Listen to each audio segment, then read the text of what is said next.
Oiê, eu sou a Carla e esse é o Amplicast, um podcast para educadores, facilitadores e líderes educacionais com conteúdos provocativos e estimulantes sobre diversos temas relacionados à educação e inclusão digital, com foco especial em tendências educacionais, cultura e transformação digital. E hoje aqui no Amplicast a gente tem o prazer enorme de ter ele, Rogério Boros, que já foi executivo, hoje é mentor, investidor de startup. Mudou de vida total, né, Boros? Várias trajetórias, várias mudanças várias ao longo vezes, da vida, né? é isso mesmo. E eu acho que a gente começa por aí. Essa questão dessas mudanças na sua... Você já fez várias transições de carreira. Quando a gente te conheceu, eu e Samara, você estava na Microsoft, você era executivo da Microsoft na época na área de educação. Depois eu me lembro que você migrou para a saúde, né? E finalmente agora está aí como mentor, investidor de uma startup de saúde. Conta um pouquinho dessa sua trajetória profissional não linear. Eu acho que é interessante, assim, desde que eu comecei minha carreira, né? Uma das coisas que eu queria muito eu queria ter experiência fora de Brasília, porque eu era daqui, né? Então queria sair, queria conhecer outras cidades, principalmente ir para fora do Brasil. Então, o que eu acho que o mais legal, eu sempre tive muitos sonhos, né? E eu fui seguindo esses sonhos. Então, quando eu pude pela primeira vez sair de Brasília, na verdade fui para a Argentina, né? Quando eu comecei a trabalhar, era com a Autotrac, do Piquet, né? E eu fui para lá para fundar a Autotrac em Buenos Aires, lá na Argentina, né? Sério? Eu tenho um amigo na Autotrac, que também trabalhou nessa época na Autotrac, o Paulinho. Eu não sei se eu conheço, mas pode ser que sim. Sim, provavelmente. E de lá eu acabei voltando para o Brasil, né? Fui para o Rio de Janeiro. Aí no Rio de Janeiro eu trabalhei em duas empresas diferentes, né? Eu trabalhei na Infospace, que é uma empresa americana que na época fazia os primeiros portais de internet móvel. Olha! Aí trabalhei no Brasil e no México. E entrei depois na Nokia. Aí foi uma grande mudança aí da minha vida, né? E na Nokia eu trabalhei em vários casos aqui na América Latina e fui para a Finlândia. Isso que eu ia dizer, que eu me lembro que você parou na Finlândia. Você foi parar na Finlândia. O sonho era tão grande, mas tão grande que ele foi parar na Finlândia. Exato. Foi uma mudança assim espetacular. Acho que é uma das coisas mais legais da minha vida, assim, de experiência, né? A Escandinávia é muito diferente, a cultura da gente, não é só o clima, não. O clima é bem diferente, até tem uma história engraçada de lá. Mas, além disso, eu acho que a cultura é muito bacana, a forma como eles tratam o lado social, né? Foi espetacular. De lá eu fui para a Espanha, ainda pela Nokia. Trabalhei também na Espanha e aí acabei voltando para o Brasil. Aí aqui no Brasil tive São Paulo, Rio e agora estou aqui de volta em Brasília. Gente. Isso foi um pouquinho assim passeando, né? Mas aí dentro disso a trajetória foi bem interessante, porque aí eu pude trabalhar com diferentes indústrias, né? Eu trabalhei desde telecomunicações, com área de satélite, com área de transporte de dados, né, em fibras óticas, até a parte de redes móveis, celulares. Até terminar na minha última parte na Nokia com dispositivos móveis, né, com os aparelhos e tudo. Daí fui para a educação, foi quando a gente se conheceu, que eu entrei na Microsoft, fui cuidar da área de educação na América Latina, voltado aí na adoção da utilização de internet pelos alunos, né, professores, a utilização de dispositivos, né, na sala de aula. A gente começou a conversar.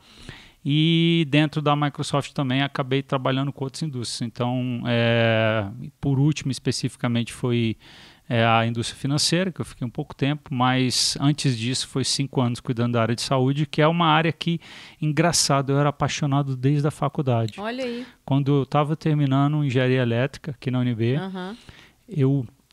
eu cheguei a fazer um estágio, né, em uma empresa a Micromed, que é muito conhecida aqui em Brasília e no Brasil todo, que faz software para eletrocardiogramas, né? Fiz um estágio lá, trabalhei na Toshiba Medical um pouquinho de tempo. Eu sempre fui apaixonado pela área de saúde, mas acabei deixando a área de saúde por muito tempo e a ideia de nessa navegando isso aí tudo, chegar à PicDoc, né, que é a startup que a gente está trabalhando hoje para trazer telemedicina para as pessoas que não têm plano de saúde, para os microempreendedores individuais, os autônomos, as pessoas que hoje dependem exclusivamente do SUS, que moram no interior, que às vezes não conseguem encontrar um especialista. Acho que tudo isso foi culminando, né, nesse processo de aprendizado ao longo da vida em diferentes indústrias. Na verdade, você fez um ciclo completo e agora volta, talvez, para o seu grande interesse, seu grande sonho, talvez. Interessante isso.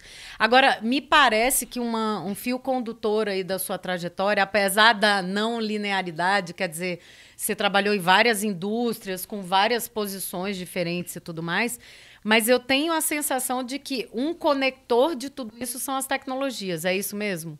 Não, é isso mesmo. Eu sempre fui apaixonado pela área de tecnologia, né? É uma coisa que já vinha desde quando eu decidi, com 12 anos, fazer engenharia. Gente do céu, que precoce! Mas olha que legal, sabe como são aquelas coisas que a gente vê que são interessantes da família, né? Uhum. Eu tenho um tio que ele me deu um brinquedo, que era um kit de desenvolvimento eletrônico, que você montava com circuitinhos assim, bem simples, né? Desde aquele dia eu soube, eu quero fazer engenharia elétrica. Gente, como Entendeu? os pais e os educadores podem ter um impacto tão grande na vida dos jovens, das crianças, e a gente nem tem a noção disso, né? Exatamente, exatamente. Porque, veja, o que você faz na carreira, né? O que eu fiz várias coisas diferentes, especificamente do que era engenharia elétrica. Apesar de ter trabalhado com telecomunicações 17 anos, que foi uma grande parte disso, que aí eu utilizei muito dos conhecimentos que eu tive, eu também trabalhei com diversas outras indústrias. Uhum. Então, a gente na vida, como você colocou muito bem, né? É não linear. Uhum. Ela é uma trajetória em que você tem altos, baixos, saltos, quedas, tem muita coisa que acontece ao longo disso, e essa bagagem que a gente vai aprendendo, que vai trazendo o aprendizado que a gente traz da família, da escola, dos professores, os ensinamentos, as coisas, são o que vão te ajudar a ir se adaptando e se transformando, e principalmente você saber, né, planejar onde você quer chegar. Porque qualquer trajetória, não linear, o que for, ela vai te levar a algum lugar. A questão é esse o lugar que eu quero estar? Uhum. E se não é ainda, qual é a persistência que eu vou ter para chegar lá, né? Eu acho que esse é o maior... Eu estava conversando em um outro podcast com umas meninas, umas professoras empreendedoras, e eu estava conversando com elas até essa questão do medo que a gente tem, ou da coragem que a gente tem, de realmente perseguir os nossos sonhos. Porque você está falando assim, desde os 12 anos eu sabia.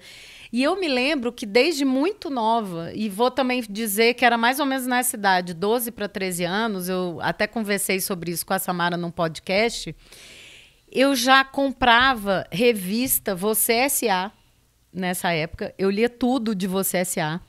E eu também já empreendia, né? Eu vendia, na época era ok fazer isso, hoje não é mais, mas eu vendia esses pintinhos mesmo, pintinho mesmo, né? De galinha, assim. Eu colocava vários pintinhos lá em casa, não era nem casa, era em apartamento. Minha mãe ficava louca e eu vendia esses pintinhos, depois vendia sabonete, pano de prato, enfim. Desde essa época eu já tinha isso. Mas eu, por muitos anos, tive uma carreira, enfim, em lugares diferentes e tudo, mas uma carreira mais longínqua, assim, né, com vários anos de empresa, até o dia que realmente eu saí e o que era projeto paralelo, o Amplifica, virou projeto principal. Projeto não, na verdade, um sonho que se torna realidade. E hoje, aí, nós dois aí, e Samara, empreendendo aí juntos, né? Tivemos no Web Summit juntos. Graças a vocês, não né? Que me foi falaram fenomenal. e aí fomos atrás. Foi fenomenal, muito bom. né? Obrigado pela dica. Eu achei que foi fenomenal. Agora, eu também sinto que na tua carreira, e aí eu trago uma coisa interessante, eu sinto que tem muito da parte de vendas, né? Você trabalhou muito nessa área de vendas. Venda para governo, não sei, outras áreas aí que você trabalhou. E uma coisa, assim, para o nosso público, e para mim, eu sempre tive isso também, era que, eu não sei vender, eu não sou boa nisso, não, isso não é para mim, eu não quero vender. Mas eu fico pensando hoje, com a cabeça que eu tenho, será que todo mundo não é um vendedor por natureza? É a minha pergunta para você. Eu acho que todas as pessoas são vendedores, todos. Você vai vender uma ideia, você vai vender um conhecimento, você vai vender um produto. A questão obviamente, se você tem uma função especificamente com metas de vendas e processos, você tem que ser um especialista em buscar como atingir isso e, obviamente, como que você vai levar o seu produto e atingir esses resultados. Mas acho que todas as pessoas são vendedoras, desde que nascem, né? Quando você chora ali, você está vendendo que está com fome para alguém te... para alguém te amamentar, né? A sua mãe e levar aquele momento. Então, assim, venda é uma coisa que tem que ser, acho que é natural. Tem pessoas que buscam mudar um pouco o conceito do que é venda, do que é solução, do que é desenvolver algo. Quando você está desenvolvendo algo, não deixa de ser uma venda também, porque você está oferecendo aquilo de uma forma que você desenvolveu do teu conhecimento, do teu modelo. Pode ser que a pessoa não queira aquele modelo. Então, tudo isso não deixa de ser venda. Agora, venda profissional mesmo, efetivamente, quando a gente está falando de uma empresa, que ela precisa gerar negócio, que ela precisa ter resultados, óbvio que você vai ter várias estratégias, né, de acompanhamento, de como que você... Eu costumava sempre falar isso com o time, né? Tudo tem uma curva de adoção ou de saída. Você vai ganhar ou perder clientes. Vai ganhar ou vai perder dinheiro. O processo do vendedor é como que eu faço com que essa curva tenha maior inclinação, cresça mais rápido e continue, né? Esse é o ponto final, ponto principal, né? Como é que você se mantém naquilo ali. E aí sim, aí eu acho que uma coisa que eu sempre fiz eu nunca olhei para o processo de venda como puramente isso, eu olhava como solução. Então, quando eu olho para você e começo a questionar... Como uma solução para um problema que o outro tem. Exatamente, porque aí eu começar a questionar quais os problemas que você está sendo impactado. Porque pode chegar um momento que dentro do que você está precisando de uma solução, o que eu tenho de produto, solução, serviço, não necessariamente vai te atender. Mas sempre você pode encontrar aquele ponto especial em que, de alguma forma, aquela dor que você encontra no teu cliente, talvez você consiga encaixar uma maneira de oferecer o teu produto. E que aquele produto, então, traga valor. Porque o processo de venda é um processo de geração de valor. Você não vende nada que a pessoa não vê valor do outro lado. E você não compra nada de quem você não confia. É verdade. Você só confia em quem te traz uma solução. Então, e isso também serve para as ideias, para os projetos, né? Eu acho que essa sua perspectiva serve, na verdade, para qualquer coisa, né? Eu estava até pensando assim, em quantas ideias a gente deixa de apresentar porque a gente não acha que seja boa o suficiente ou porque a gente acha que é muito óbvia e tudo mais. E quando você fala sobre essa ideia, a outra pessoa diz, puxa, mas era exatamente o que eu estava pensando, ou que eu precisava, ou que eu precisava escutar, ou que... Enfim, eu fico pensando que muitas vezes a gente guarda mais do que a gente deveria colocar para o mundo, assim. E até por falta, voltando à questão de medo e coragem, né? Até por falta de coragem, a gente achar que não é bom o suficiente, que a ideia não está madura o suficiente. E o Web Summit, para mim, foi um grande... A gente estava até conversando aqui que foi uma grande virada para mim de chave, até em termos de empresa, de entender o Amplifica, que muitas vezes a gente acha, mas não está bom, isso não está pronto e tal. E quando a gente vai ver, gente, na verdade a gente precisa falar para as pessoas até para validar o que a gente está imaginando na nossa cabeça, para ver se faz sentido para o outro, se a dor que eu estou imaginando é mesmo a dor do outro, né? Essa validação. E também entender, e lá eu vi muito isso, assim, que tem muita gente corajosa, que às vezes é só a ideia que eles estão levando, eles não têm nada pronto. E isso me impactou de um jeito que eu estava, não posso falar com o investidor, ou Eu não posso... não vou fazer o pitch porque... não está maduro o suficiente o que a gente quer mostrar. E não era nada daquilo. Na verdade, você tinha vários graus de maturidade, com várias ideias em vários estágios, vários negócios em vários estágios, e estava todo mundo falando sobre o que achava que era importante para o outro, né? Então, isso para mim mudou muito a minha perspectiva do que a gente deve colocar para o mundo, assim. Eu vou te dizer uma coisa, 2 aprendizados muito grandes que eu tive, né? Um é que eu aprendi, que eu achei sempre interessante na área de tecnologia, que a gente usava muito essa frase, né? Se funciona, é obsoleto. Aí você estava querendo ver, olha o vendedor aí. Se funciona, é obsoleto. Você tem que estar sempre em tecnologia, você tem que estar sempre pensando na frente.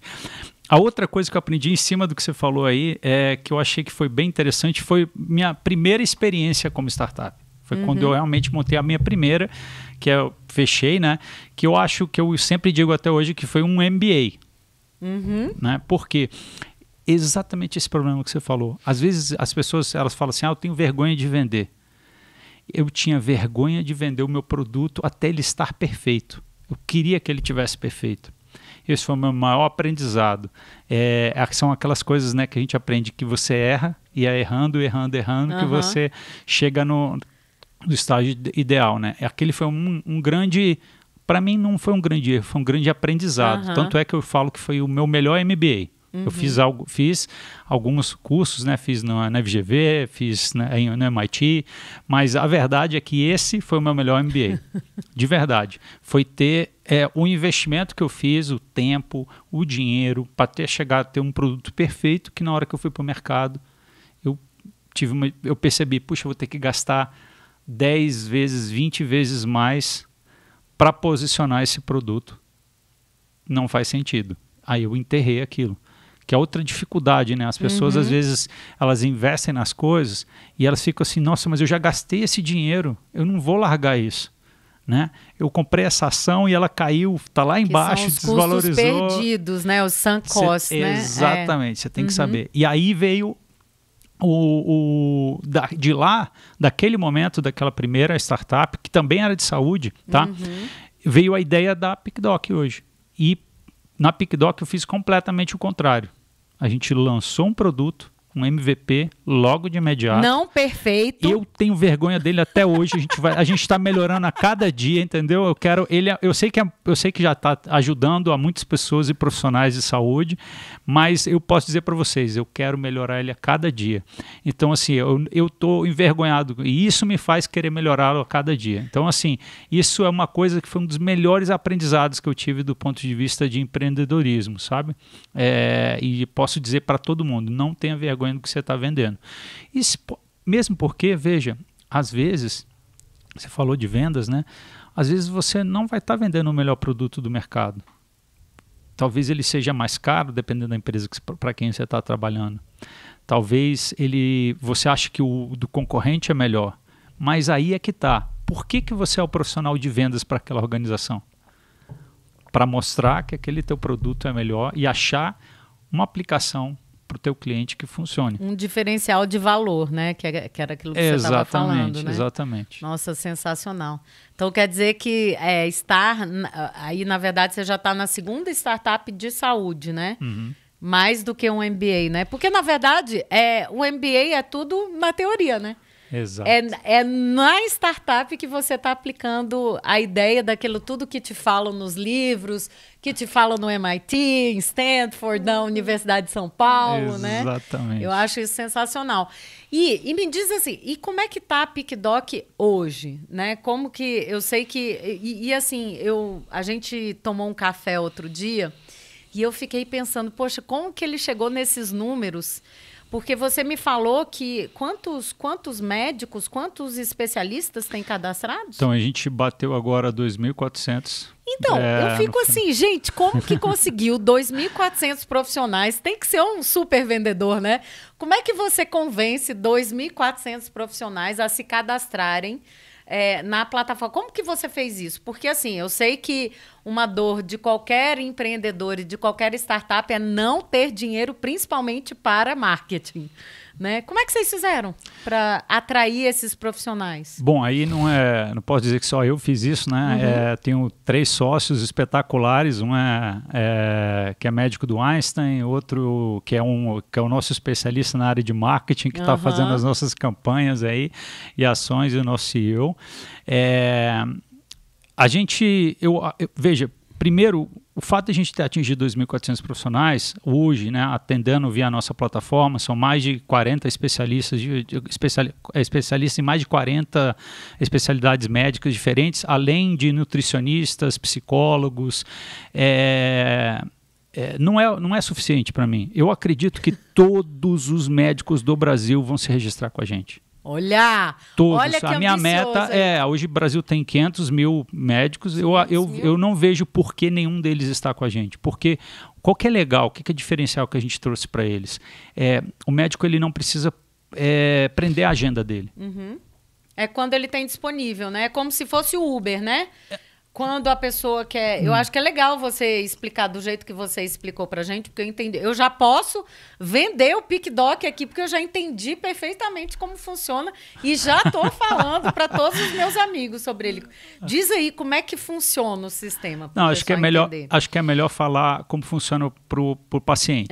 Porque o médico, ele é um detalhe, que é o seguinte, ele não precisa prender a agenda. Então, ele pode atender ali se ele estiver disponível e se a oferta que foi feita estiver compatível com o que ele espera. Então, para o paciente, a grande oportunidade, eu vejo aí, é o seguinte, 20% da população brasileira, ela depende da saúde suplementar, que são os planos de saúde. Normalmente são as pessoas que estão empregadas, que têm alguma coisa, então elas estão trabalhando ali, tem um plano de saúde da empresa ou do setor público, o que for, eles são atendidos. 80% da população, ela depende do SUS, né? E obviamente que independente da qualidade ou não que você encontre de hospitais públicos e atendimento nas unidades básicas de saúde, não necessariamente você vai conseguir um atendimento rápido e na localidade que você precisa, no momento que você precisa. Se você pegar as pessoas do interior, muitas vezes a pessoa tem que viajar de uma cidade para outra para conseguir um atendimento. Então, a minha preocupação quando eu tive a ideia foi como que eu inverto a pirâmide? Que a minha primeira startup era justamente o contrário. Ela estava focada aqui na ponta. E eu inverti para a pirâmide. Eu quero atender toda a população brasileira. Independente, pode ser os 20% que tem plano de saúde. Como é que faço isso? Então eu tinha que achar uma solução que atendesse isso aí. E como é que eu atendo todos os profissionais médicos? Não só aquele que tem clínica, que era o meu foco anterior. Eu posso que na verdade pode estar no interior, sem oportunidade, inclusive, talvez, com tempo ocioso. Nós temos uma médica que mora na Holanda. E ela não atenderia. Ela atende com a gente por quê? Porque conseguiu um modelo para isso. Então, assim, como que a gente conseguiria fazer isso? Esse era o objetivo. E para o paciente é muito legal, porque, veja, pega essa pessoa que, em especial, ela não pode perder o dia de trabalho. Um empreendedor ou autônomo, porque se ela perder o dia de trabalho, ele não leva dinheiro para casa. Né? Um motorista de aplicativo, entregador, o caminhoneiro, o profissional da construção civil autônomo. Existem, às vezes, né, muitos professores que são PJ, né, muitas coisas assim. Todas essas pessoas que não têm necessariamente isso, inclusive as startups, porque a maioria das startups elas não tem condição de montar um plano de saúde, estruturar. Aí você pensa o seguinte, eu entro ali e eu falo, eu quero um cardiologista. Eu posso pagar X. A gente usa o valor mínimo do Conselho Federal de Medicina, tá? E eu estou disponível na próxima meia hora, 1 hora, até 2 horas. Você diz a sua disponibilidade, você não tem que ficar agendando. Você diz quanto que você quer pagar, você não tem que ficar procurando aonde eu vou conseguir um atendimento que aceite o quanto que eu posso pagar. E nesse momento, nós notificamos a todos os profissionais. Por isso que eu acho que é muito legal para o paciente, mas também é espetacular para o profissional, porque ele vai receber a notificação. Se ele topar, ele pega. Se ele não topar, aliás, eu topo, mas não estou disponível. A gente tem uma história, nossa, foi sensacional. um áudio, né, de um médico do interior de Minas, numa cidade pequena, e ele mandando o áudio pra gente, pô, cheguei sexta-feira à noite em casa, tinha fechado minha clínica, aí tocou no meu Apple Watch, consulta, e aí eu pensei, pô, legal, vou colocar aqui meu jaleco de volta para atender, né, aí ele falando, muito engraçado, e depois ele manda o áudio pra gente, era uma menina, eu não vou dar muitos detalhes, mas é uma menina de 18 anos, de uma cidade também no interior do Espírito Santo, ou seja, não ocorreria se não fosse assim. E os sintomas dela eram sintomas que indicavam alguma coisa que não era tão grave, não tão séria, né? Mas que ele pôde dar todo o apoio, a ajuda para ela, que provavelmente, justamente porque não era algo grave, ela não seria atendida rapidamente se ela fosse procurar uma outra coisa. E aí ele mandou o áudio dizendo, poxa, foi a primeira teleconsulta da vida dele em 25 anos de profissional. Então foi aquele momento que a gente viu que a gente atendeu as duas pontas dessa pirâmide que a gente estava, da base da pirâmide que a gente está procurando. Eu acho que tem um impacto social também, uma startup dessas, porque, no fundo, você também desopila o SUS. Com certeza. Porque aí, em vez de a gente, na emergência, por exemplo, que é o caso, né? Muitas vezes você não consegue consulta, o que você faz? Você vai na emergência. E que é caríssimo para o SUS, né? Então, tudo isso você acaba desopilando todo o sistema e trazendo todo esse impacto social para quem ainda não consegue ser atendido, né? Então, eu achei assim... E até para quem é atendido. Então, às vezes, você está numa situação exatamente... não é tão grave, você está, sei lá, com a garganta arranhando. Você não precisa ir no hospital, você não precisa... Mas, poxa, eu preciso de alguma coisa, né? Consulta com o médico, telemedicina, a pessoa vai estar lá, vai te receitar, em vez de você também se automedicar, que é um grande mal da população brasileira, né? Aqui no Brasil automedicar via Google e via grupo de WhatsApp, né? Então, eu acho que isso ajuda muito nesse sentido também. E sei que você tem até uma novidade aqui para a nossa comunidade Amplifica. Tem uma super novidade aí que, justamente por essa oportunidade, né, que Carla e Samara nos deram aqui de conversar um pouquinho com vocês aqui no Amplifica Cast, nós estamos liberando aqui um voucher. Olha! Adoramos! Um voucher de R$10 de desconto na primeira consulta que você fizer lá. Então, você só tem que entrar em picdoc.com.br. Então, anota aí. Vamos ver se o pessoal consegue colocar aí na tela, mas eu também vou deixar aqui na descrição do nosso podcast aqui. Então, é picdoc.com.br. Aí você vai fazer um cadastro, é rápido, você vai colocar o teu usuário lá, uma forma de pagamento, e você pode usar o teu voucher Amplifica 10. Olha, amei!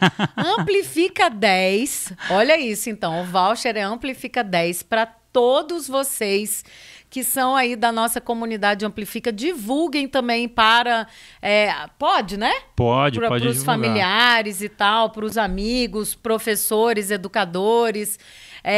Para quem aí está precisando de alguma consulta médica e fica relutando porque diz que não tem dinheiro para pagar e não tem plano de saúde, eu acho que isso vai ajudar muito.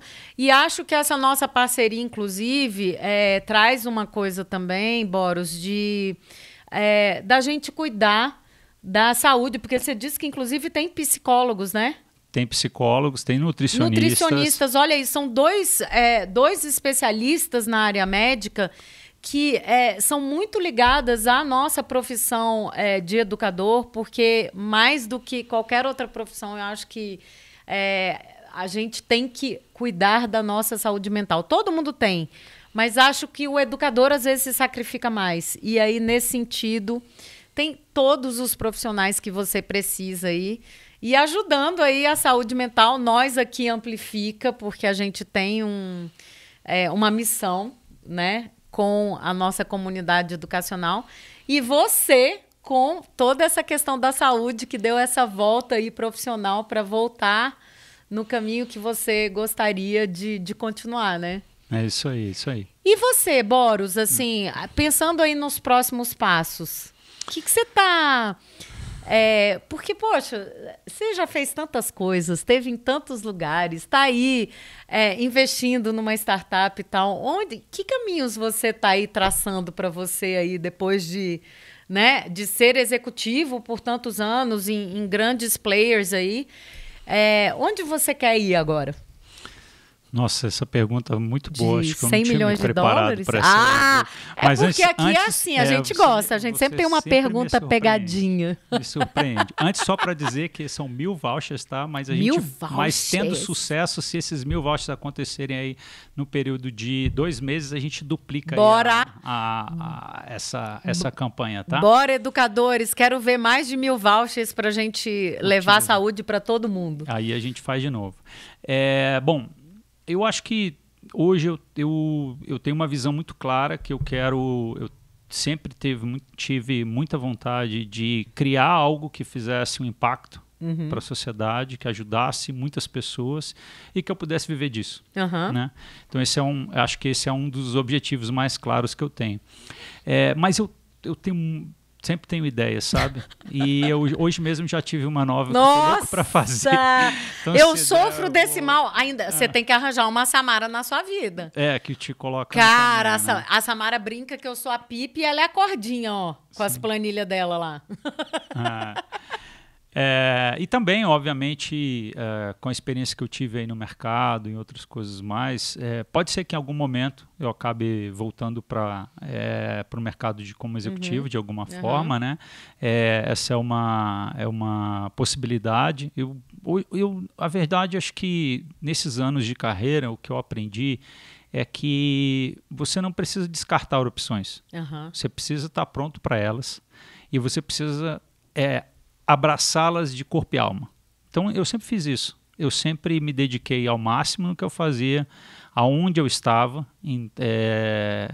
e no que eu estava fazendo. Eu acho que hoje eu posso dizer assim para você que muitos dos sonhos que eu tinha quando eram jovens eu já concluí. Então, eu estou traçando novos sonhos. E dentro desses novos sonhos, eu acho que eu estou numa outra fase, que eu também estou numa fase muito de ajudar as outras pessoas, sabe? Mentorar os que estão vindo, compartilhar a minha experiência para ver o que vai vir pela frente. E acho que isso é o mais claro para mim. Eu quero ajudar e compartilhar com outras pessoas enquanto eu também desfruto o meu sucesso. Esse mundo da saúde é bem louco, né? Porque se você pensar na idade que nós estamos, né? E eu acho que a gente tem idades próximas aí. 30 anos, né? 30 anos. Cara, a minha mãe e o meu sogro, eles se aposentaram. Eles tinham, 46 anos. Que é impensável hoje, assim, né? E é isso, eles ainda estão aí super ativos.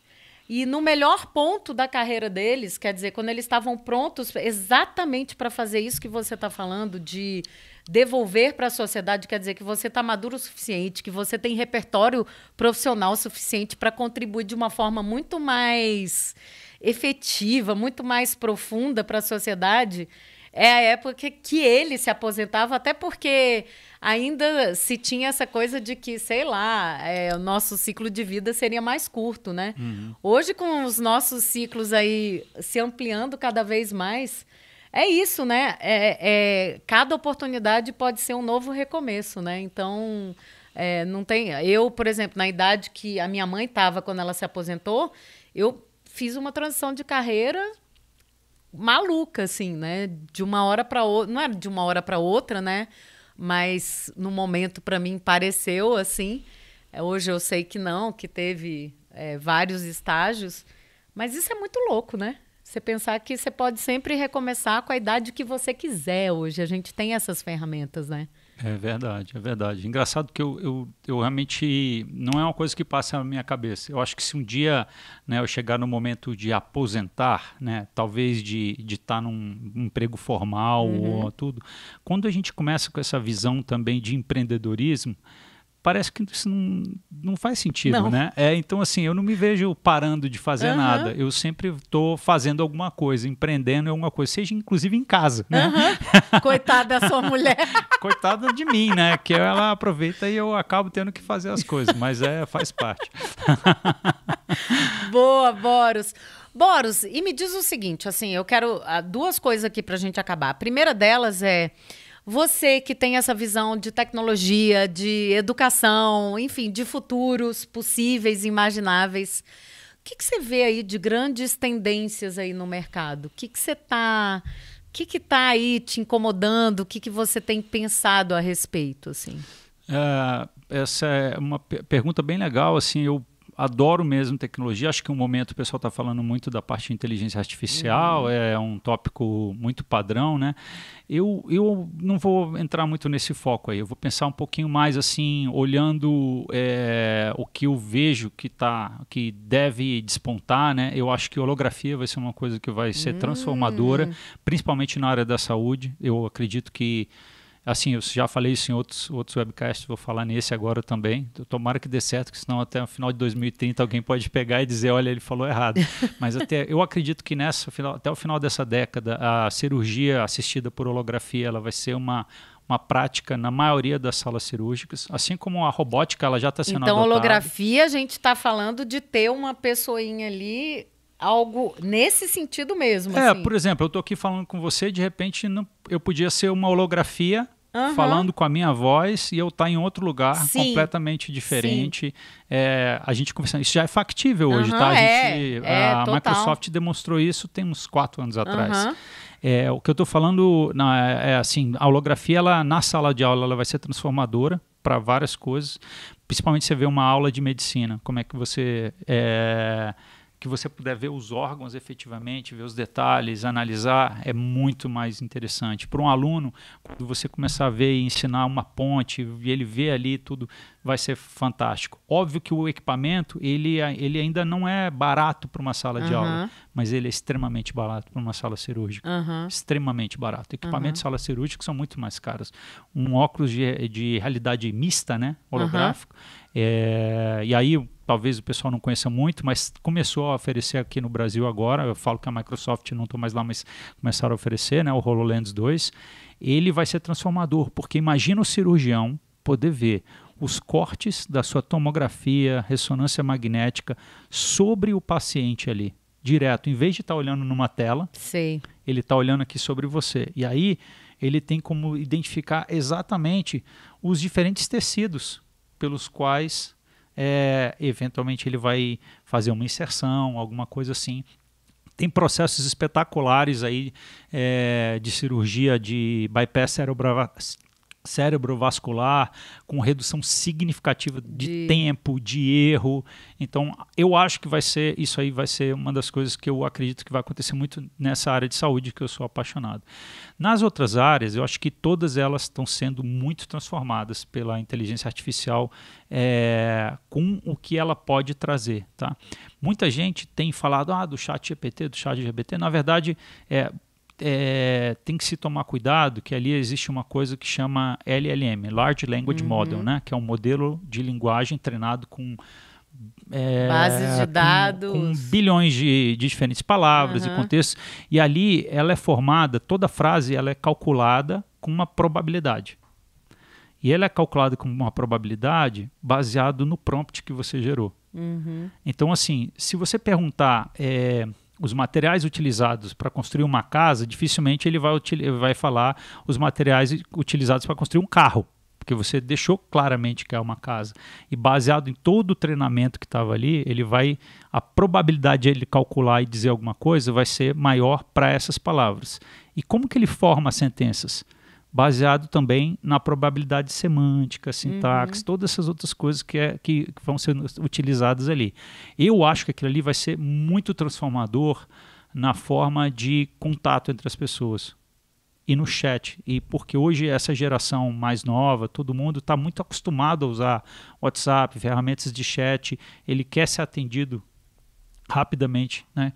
Eu, por exemplo, assim, eu já não sou da geração mais nova, né? Mas eu ia dizer que eu prefiro muito mais ser atendido assim do que de qualquer outra forma. Eu detesto, por exemplo, ligar para as pessoas. Então, o que eu percebi foi o seguinte, eu gasto tanto tempo esperando para ser atendido quando você liga para alguma empresa, em que hoje você pode fazer via chat rapidinho, no momento que você tiver, que acho que isso vai ser uma adoção normal. Até porque, por exemplo, você liga na hora que você está disponível, que você pode falar. E chat, às vezes, você faz enquanto tem alguma outra coisa acontecendo que você não pode falar, mas você vai poder responder. Então, assim, é natural, e eu acho que essa ferramenta vai ajudar muito nessa interface com o cliente em massa. Tá? Mas ela também traz desafios para as pessoas que estavam ocupando esse tipo de trabalho. Então, como que essas pessoas vão se reinventar, vão ir para o mercado? E como que a gente prepara a nova geração para esse momento que é um momento transformacional, né? Eu acho que está sempre acabando algumas coisas e surgindo outras. Você acha que agora é um desses saltos que daqui a algum tempo a gente vai dizer, teve lá... sei lá, a primeira revolução industrial, você acha que esse é um desses momentos que a gente está vivendo? Porque a gente ainda não tem a clareza, porque a gente está no meio dele, né? Olha, eu acho que esse é um momento de disrupção muito grande, assim, comparativo a quando surgiu o carro, entendeu?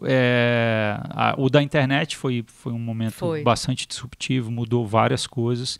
Esse especial de inteligência artificial, se você pensar do ponto de vista da quantidade de pessoas que produzem conteúdo, porque, por exemplo, isso que a gente está fazendo aqui é ao vivo, é ótimo, é diferente. E eu estava escutando hoje um podcast do Seth Godin, ele falando que ele já treinou uma inteligência artificial para reproduzir tanto o que ele falaria quanto a voz dele, a mulher dele não consegue distinguir. E ele falou que ele, outro dia, fez um podcast todo com inteligência artificial. Não era ele falando e não era ideias dele. Dele, assim, era dele porque ele treinou a inteligência, mas que, na verdade, não era ele ali. Era um bot. E foi feito em 15 minutos. Ele disse que, inclusive, uma das grandes disrupções é nessa produção de conteúdo, inclusive de podcasts. De podcast, de várias coisas, de livros, de publicação, por exemplo, assim, eu acho que vai ser um desafio muito grande para os jornalistas. Vai ser um desafio muito grande, inclusive, para a humanidade, do ponto de vista de que se eu não tenho mais jornalistas criando conteúdo com opinião, porque você pode dizer o que quiser que o jornalista não tem opinião, né? Mas ele sempre vai escrever algo baseado no que ele interpreta, né? Por mais que ele tente fazer uma coisa assim. A inteligência artificial não, ela vai construir baseado no que ela foi treinada, na probabilidade daquilo ali, né? Então, você pode chegar a um momento que vai ser muito importante o aspecto regulatório. Só que o regulatório, ele também é alguém que está fazendo uma análise regulatória daquilo, né? Está dizendo se aquilo, julgando se aquilo é viável ou não é viável. Então, talvez esse seja um momento disruptivo do ponto de vista de tecnologia, mas também um momento um pouco preocupante para a humanidade em termos de como que ela vai tratar tudo isso. Vai ser uma área que definitivamente vai impactar várias profissões, né? Mas também vai trazer muitas transformações interessantes, né?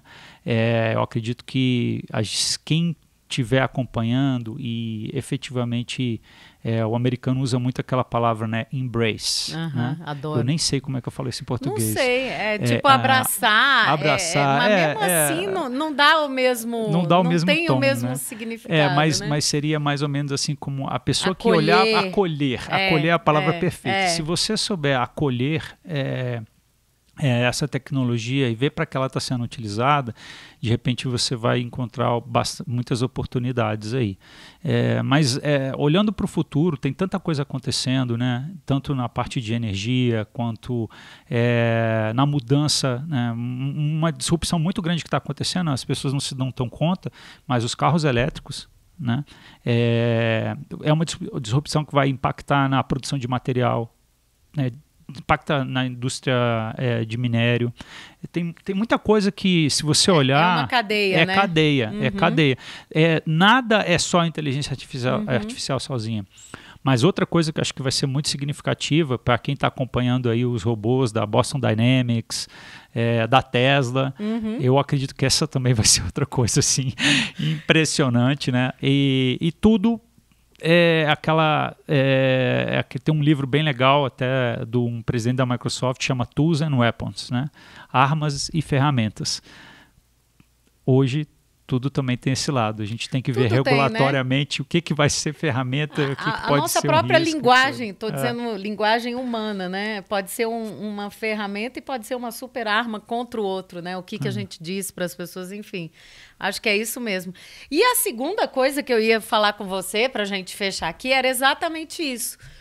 O que você traz aí no seu caderninho de referências, né? Um autor, você já citou aí um livro, um vídeo, enfim, o que você gostaria de deixar aqui no Amplicast para quem está nos escutando? Nossa, bom.